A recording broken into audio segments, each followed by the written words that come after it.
నేర్చుకొని వాటి ద్వారా మన జీవితంలో ఆ మాటల ద్వారా మనం పాటించవలసిందిగా దేవుని పేరిట నేను మీతో మనవి చేస్తా ఉన్నాను.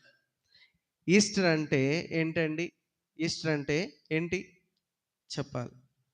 ఈస్టర్ అంటే ఏంటి?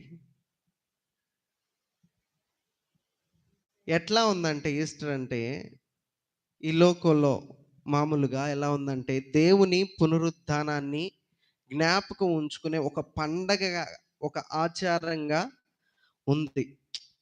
ఆ పండగనే కాదు, ఇంకా మనం లోతుగా మనము పరిశీలన చేస్తే క్రైస్తవ విశ్వాసానికి పునాది. ఏంటి పునాది? ఏంటి పునాది? మనం చూస్తా ఉంటే క్రీస్తు యేసు ప్రభువారు ఏ రీతిగా ఈ లోకాన్ని జయించారో, అంటే మరణించి మరలా తిరిగి లేచారో, అదే రీతిగా మనము క్రీస్తులో ఉంటూ ఈ లోకాశలు జయించాలి. ఏం జయించాలి? ఏం జయించాలి చెప్పాలి? లోక ఆశల్ని మనము జయించాలి. ఎందుకంటే మరణపు ముళ్ళుని విరిచిన వారు మనము ఆరాధిస్తున్న శక్తిమంతుడు.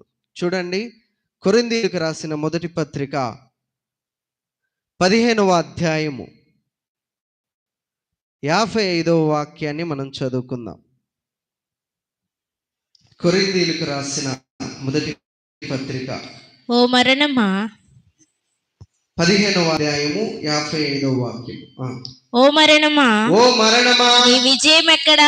నీ విజయం ఎక్కడా? ఓ మరణమా, ఓ మరణమా, నీ ముల్లెక్కడా? నీ ముల్లెక్కడా? మరణపు ముళ్ళు, మరణపు ముళ్ళు పాపము. చాలండి, చదువు. వాక్య నిమిత్తం ప్రార్థన చేసుకుందాం.